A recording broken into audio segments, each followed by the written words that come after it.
everyone, and welcome to the newest edition of The Insider, the ongoing video series that keeps you up to date on all things IPW. I am the voice of IPW, J-Rod. The longest-running annual IPW showcase, Grave Danger 4, took place in Lansing, Michigan.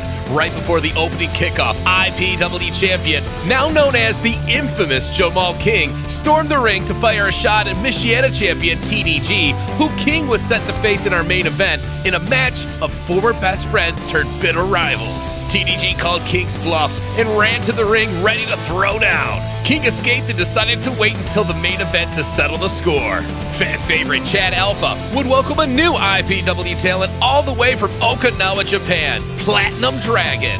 Young and undersized, Platinum Dragon wasn't quite ready for a test like Alpha, but he did show heart prior to submitting to the torture rack. At Peak Count, Terry Van Avery picked up the biggest victory of his career as he avenged a loss to Red Jones, crossing the third name off his hit list. Van Avery promised to reveal the fourth and final name at Grave Danger, and Jam made a request to hear that announcement. Van Avery came to the ring but said he wasn't quite ready for the reveal. At this point, Chad Alpha re-emerged, asking Van Avery for a match, as Alpha felt like he had more to give to the Lansing fans after such a quick match. These two went for their kill shots very early, and Van Avery landed first, hitting the Uranagi-type maneuver that has won him match after match as of late. It looked like we would have to wait a bit longer to find out who Terry Van Avery had in his sights next. Forgotten members Thomas Bailey and Hexus challenged IPW Tag Team Champions Real Hype. Real Hype has taken out team after team and are beginning to lap the tag team division. Bailey and Hexus knew they would need to resort to dirty tactics if they were to have any hope at winning. Max Morrison was not going to let this one fly, though, as he actually helped Jimmy Sholin avoid a chair shot from Hexus, which cost the Forgotten the match. The Forgotten was furious, taking out their frustrations on Jimmy Sholin and Mondo Rio with steel chairs after the match. Max Morrison did not approve and left ringside without Bailey and Hexus. Josh Raymond defeated Jeff King with a roll-up and a handful of tights at Redemption. Shortly after, King would return the favor with a roll-up victory on Raymond at Homecoming. These two decided to have a rubber match. Josh Raymond brought a chain to the ring and wrapped it around his hand, using it behind referee Gary's back for a good few minutes before Gary finally noticed and took it from him. As soon as Gary took the chain, Josh Raymond pulled out another one and immediately charged Jeff King with it. King countered, took the chain, and blasted Raymond with it, opening up a huge gash on Raymond's head. This one was right in front of Gary's face. He had no choice but to disqualify King. Jeff King, frustrated, hammered away on Raymond's head, opening up the laceration even more. With no clear-cut win for either guy over the other, they decided to escalate this thing to a first blood match. The bout will take place on November 26th in Grand Rapids, Michigan at high stakes.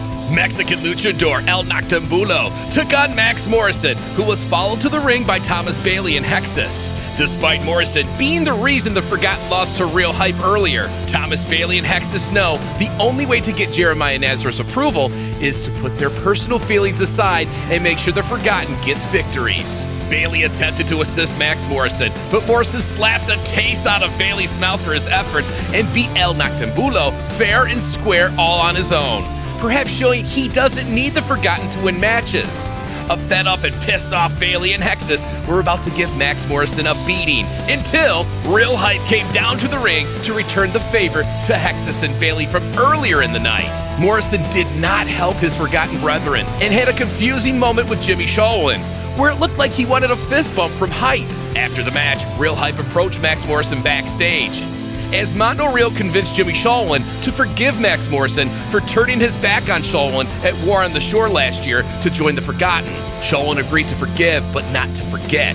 As the Forgotten, Jeremiah Nazareth has finally returned from his near 4-month isolation in the mountains of Tennessee and will be in action at Warfare on November 18th, as he will lead the Forgotten to war against the team led by Real Hype in a Warfare Classic Elimination Tag Team match.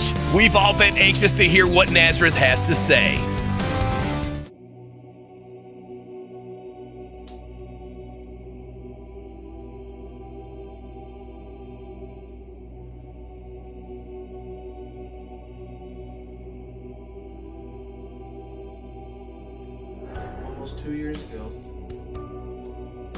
Almost 2 years ago now, I set out on a mission. I was going to take those the IPW management had tossed aside, those the IPW fans had discarded. I was gonna take those IPW forgotten. I was gonna make them successful. I was gonna lead them to greatness. I was gonna make them all legendary. And at some point, it just went wrong. Now, I've been thinking for months as to what it could have been. Was it my loss to Jamal King? No. How could it have been? Honestly, my star was bigger afterwards. No, it was not. I sit and think, and every time, every situation I think about, it all leads back to one person. The problem has been Max Morrison. Max Morrison was supposed to be my most trusted lieutenant. He was my number one, my biggest ally. But what I didn't realize was that Max Morrison is a fucking leech. Like all leeches, Max Morrison is a parasite. Max will find one person to leech off of for years. Before me, it was Jimmy Shawin. But he rode that until it had nothing left to give. I will not be like Jimmy Shawin. I will not let him leech off my success anymore.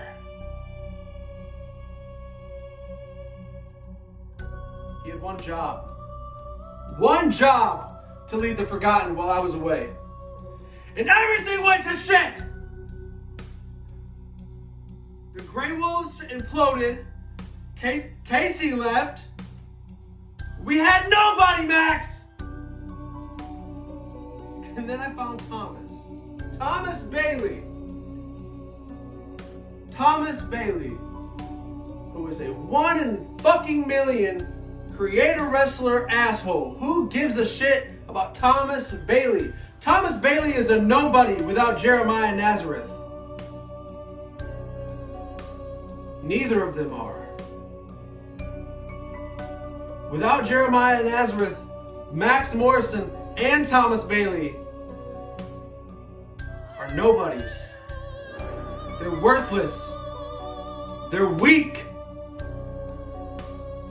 They are not worthy to bend to the will of Nazareth.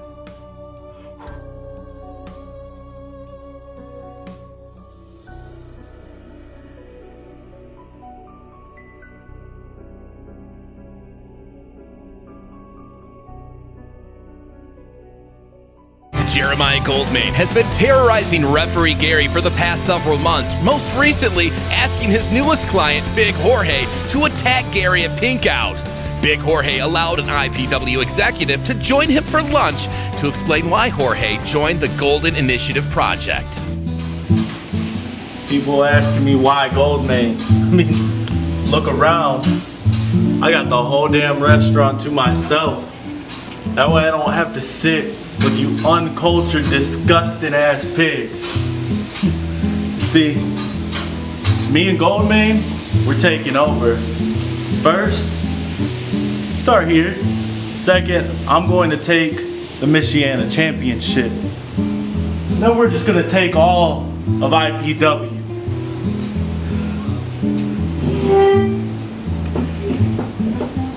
Hey, yo, turn this shit up. Hey, this is my restaurant, play my shit. That's better.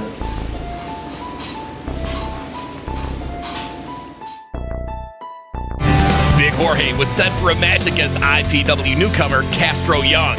Castro Young was a tough young prospect and gave Jorge some issues, but that may only be because Jorge was focused on torturing referee Gary the entire match. In the end, Big Jorge did win the match, but he pushed Gary to his breaking point. A melee broke out between Jorge and Gary to everyone's shock and awe. Gary laid Jorge on his ass. Without a doubt, the greatest moment in IPW history.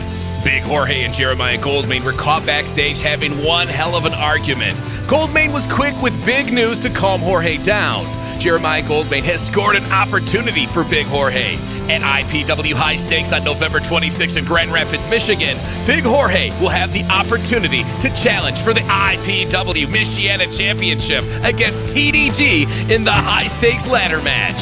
Furthermore, Big Jorge, Anderson Knight, Josh Raymond, and Jeremiah Goldmain will face off with TDG, Chad Alpha, Jeff King, and referee Gary at Warfare in our second Warfare Classic Elimination Tag Team match. The main event was finally underway. TDG has been waiting since homecoming to get some payback on his former best friend, IPW champion Jamal King.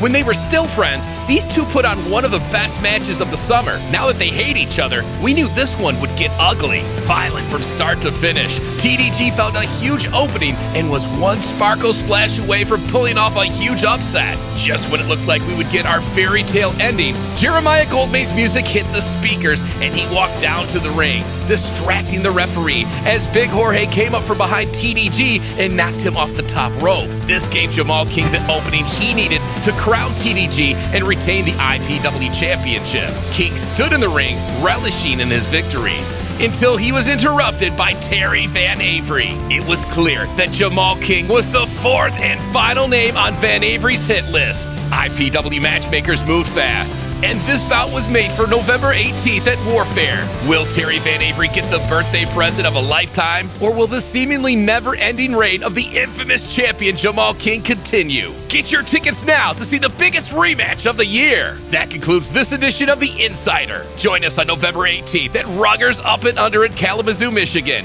as IPW presents Warfare.